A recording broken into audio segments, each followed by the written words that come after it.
All right, you are all back. I wanted to explain this one for many to one. Why do we say many to one is a function? It's because, let's say we have this value of 1 here. So now, if we have a value of 1 there, you will see the value of 1 we can get when we have a negative 1 there and when we have a positive 1. So two different values of x, they are giving us one output. Let's say we have a graph of f of x equal to x squared. When you substitute -1, you're going to get -1 squared, which is 1. And when you substitute +1, you're going to get +1 squared, which is 1. You substitute two different values of x, and you get one value of 1. Do you see that? Yes. We substitute two different values of x and we get exactly one value of 1. Hence we say many different values of x and we get one output. Therefore, that is also considered as a function. It's a parabola. Actually, we wanted to say this is for parabola. And this other one for one-to-one is for exponential, the logarithm, and for straight line. As simple as that. You must not forget that principle. It's very, very important. So you must get it right. If you don't understand, don't hesitate to let me know, because it's where many people lose a lot of marks. So once you get You this, said for 1:1, you said it's for exponential and logarithm and what? and straight line.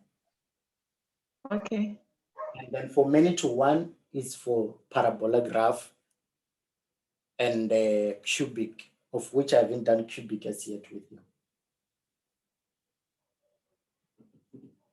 Is it okay? Yes.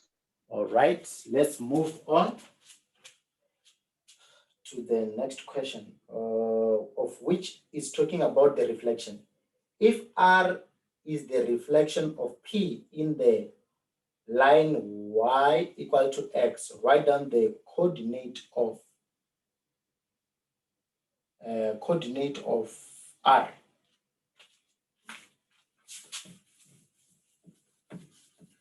So this is a reflection which happened here. So if it's reflected about this line, it's reflected about the line y equal to x. What are we supposed to do here? If it reflects about the line y equal to x, the only thing we're supposed to do there is just to swap the values like this. It's unlike that situation when it reflected or it rotated about 90-degree clockwise or anti-clockwise. You remember that part I've covered with you? So in this scenario, we only have to swap the values like this, and you get the answer that we are looking for. So it means the coordinate of R is going to be -12 and -6. Is that okay?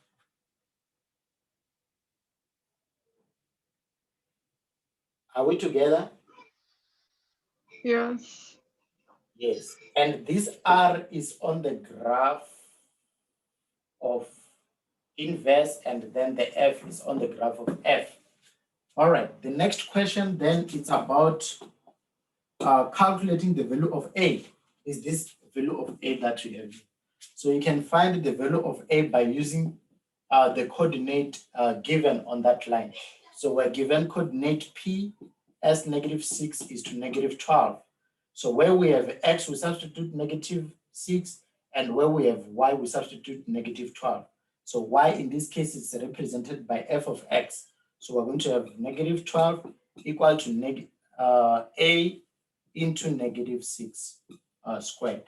then we will have negative 12 equal to a into 36. We divide both sides by 36. That cancels each other. We then have a equal to negative 12 divided by 36. I think the answer of this is going to be negative 1/3 as the value of a. Is that fine?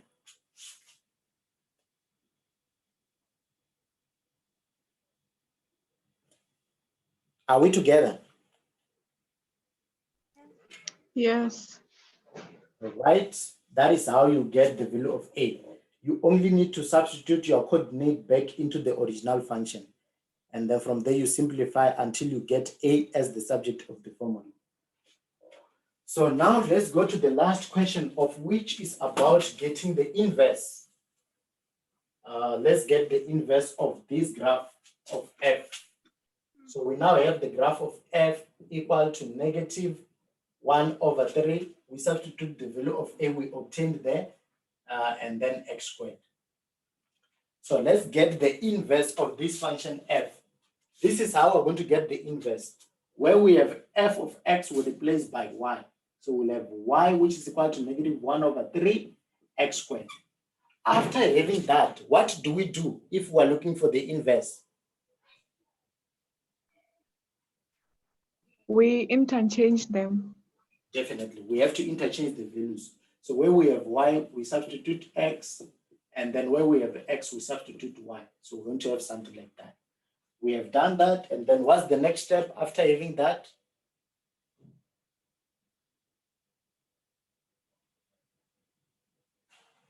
We make y the subject of the formula.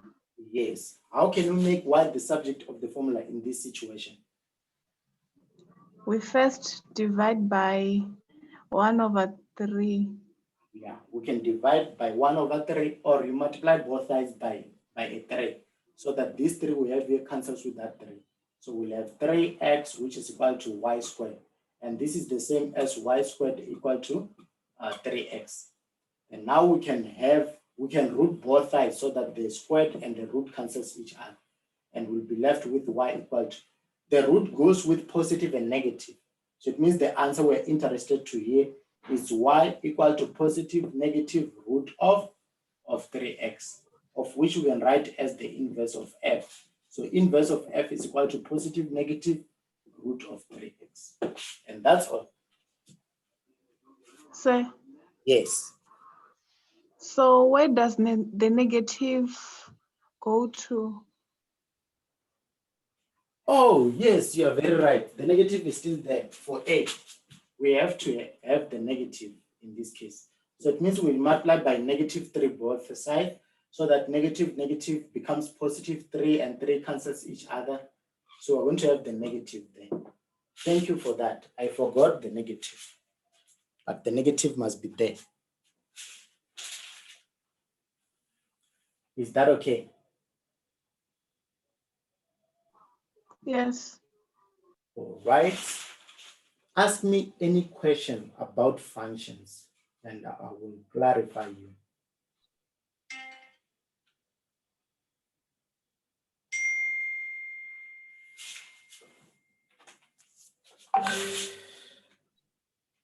Are you fine with this chapter for function? All right. Yeah, I know you can't be fine now. Just make sure you go and do as many questions as possible. When you are stuck, just send that question to my WhatsApp. I will respond to you. I will assist you with that specific question you are stuck with. Otherwise, for functions, let's end here. We will continue with other functions at later stage. From tomorrow, we are going to start a new chapter of trigonometry. Is that okay? Yes. Yes, we're going to do trigonometry from tomorrow. So come prepared for that chapter. And don't hesitate to ask me any question when I'm teaching. I will clarify you. So otherwise, let's end here for tonight and have a wonderful night.